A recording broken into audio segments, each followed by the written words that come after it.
4 types de comportements que les esprits méchants aiment exploiter.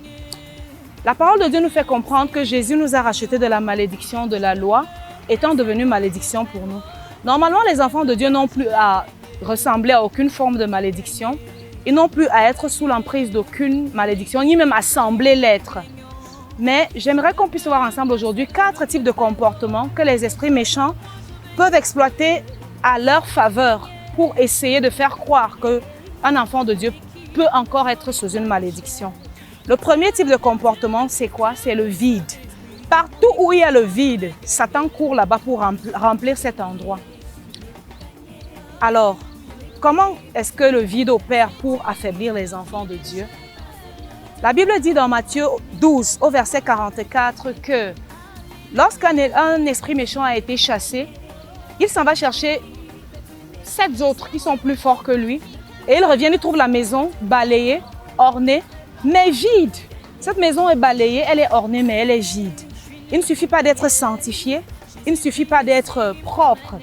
Il faut aussi se remplir de la parole de Dieu. Parce qu'aussi longtemps que la maison reste vide, les esprits méchants affectionnent remplir les lieux vides. Il faut remplir la maison, le temple de Dieu et le remplir de la bonne manière. Le deuxième type de comportement, c'est l'inactivité. Les esprits méchants adorent les lieux où ils peuvent se reposer, où on ne leur met aucune pression. C'est pour cela que le Seigneur dira dans Ésaïe 61, verset 3, qu'il nous a donné un esprit de louange au lieu de la lourdeur. Le Seigneur aime l'activité. Il dit dans sa parole, le précieux trésor d'un homme, c'est l'activité. Ça, c'est dans Proverbe 12, au verset 27. Le Seigneur dit qu'il aime qu'on soit actif. Il nous donne un vêtement de louange au lieu de la lourdeur. Pendant la louange, soyons actifs dans nos temples, nos diverses églises locales. Cherchons toujours à être en activité et pour la gloire du Seigneur Jésus. Le troisième type de comportement, c'est la colère.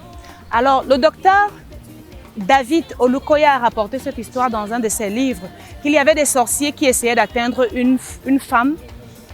Par tous les moyens, ils ne pouvaient pas. Et ils se sont dit que s'ils arrivent à la faire mettre en colère, au moins ils auront une porte d'entrée. Mais malheureusement pour eux, c'était une chrétienne qui avait de la compréhension spirituelle et elle ne permettait d'aucune manière que les gens puissent réussir à la mettre en colère. Et elle dit dans ce livre que si une flèche de sorcellerie parvient à atteindre un enfant de Dieu, c'est simplement parce qu'il n'est pas brisé.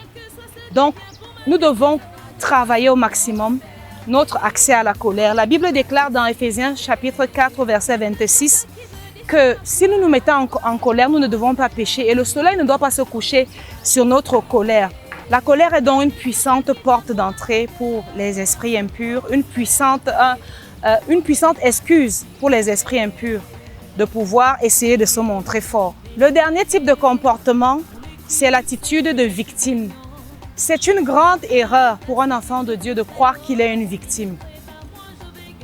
L'attitude d'apitoiement, s'apitoyer sur son sort, chercher à être apitoyé. Joyce Meyer, la servante de Dieu, dit souvent que nous ne pouvons pas être pitoyables et puissants à la fois. Nous devons choisir. Et personnellement, dans ma vie, j'ai découvert que l'un des plus grands voleurs de puissance, c'est l'esprit d'apitoiement. L'apitoiement est littéralement un démon. Nous devons arriver au niveau où nous devons supporter, que les gens soient indifférents même à nos douleurs. Nous devons éviter de rechercher l'apitoiement, la sympathie, chercher à ce qu'on ait pitié de nous. Pourquoi? Parce que cela crée une porte d'entrée à l'ennemi pour qu'il vole notre puissance. Nous ne pouvons pas être puissants et pitoyables à la fois, nous devons choisir. Si nous sommes des enfants de Dieu, nous savons que Jésus a fait une grande honte à Satan en le vainquant à la croix de Golgotha et en le laissant sans aucune puissance. Maintenant, tout ce qui lui reste, c'est de passer par des stratagèmes pour essayer de montrer un peu de force.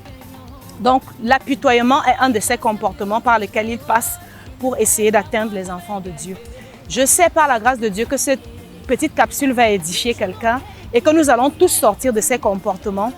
Le comportement du vide spirituel, le comportement de la colère, le comportement de l'inactivité, le comportement de l'apitoiement, qui sont comme des prétextes que nous offrons à l'ennemi pour essayer de se montrer fort par moments.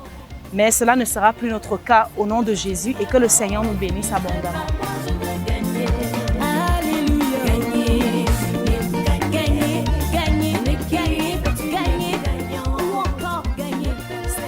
possibilités.